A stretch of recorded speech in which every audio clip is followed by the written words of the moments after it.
The Bible makes it very clear that the Lord is completely holy and righteous, that he can have nothing to do with sin, and that he demands perfect holiness from his creation.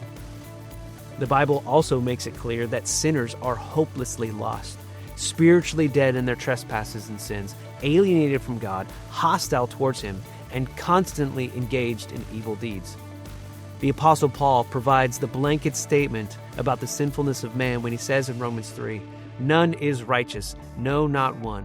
No one does good, not even one." He goes on to say that sinners are enemies of God who are helpless to save themselves. They are unquestionably guilty since they have violated his holiness and transgressed his righteous law.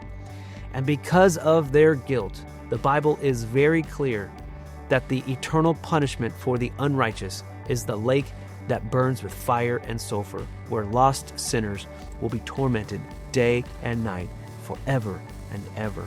Therefore, if there is any hope of salvation, any process whereby the unrighteous might be made righteous and saved from an eternity in hell, it must come from somewhere else, somewhere outside of the sinner. And this is what the doctrine of justification declares, that God, by an act of his grace, pardons the sinner and declares him to be righteous, not based upon the work of the sinner, but upon the finished work of Christ. In justification, God declares the believing sinner as not guilty, and he imputes to him or her that perfect righteousness that comes from Christ as a result of their faith in Christ alone.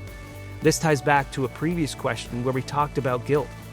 Justification is what removes our guilt and the punishment that we deserve because Christ has taken it from us, and he received the penalty that was ours. This truth has great significance for counseling, since all humans are tempted to think that our acceptance with God is based upon our performance. The Apostle Paul wrote the book of Galatians to combat that temptation.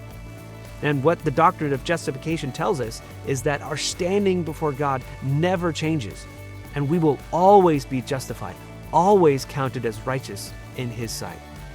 Thus, making justification one of those key aspects of our identity as believers and followers of Christ. Which means that when it comes to defining terms, the main term that you need to define is justification, which includes an explanation of what it means to be justified. And because this is a very significant doctrine of the faith, and this doctrine is at the heart of the Reformation, it is very important that you quote from a strong theological text and then explain your understanding of that definition in your own words.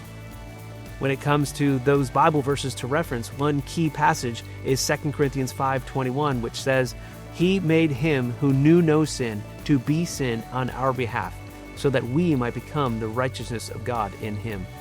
This verse sums up justification in one passage, for it says that Christ was made sin, meaning that he was treated as if he sinned, even though he never sinned, so that we can be treated as righteous. There are also a number of passages in the book of Galatians that you should include. Romans 3, 4, and 5 are also great chapters that you should look at. When it comes to answering this question, a good answer should include first, a good scholarly definition of justification, along with your own explanation of that definition. Second, you should provide a biblical defense for justification, which would highlight the holiness of God, the sinfulness of man, the wrath that sinners deserve, and the work of Christ as the one and only sacrifice that satisfied the wrath of God, which makes it possible for believing sinners to be counted as righteous. And third, you should include the believer's new permanent standing before God and the identity that they possess as one who has been justified.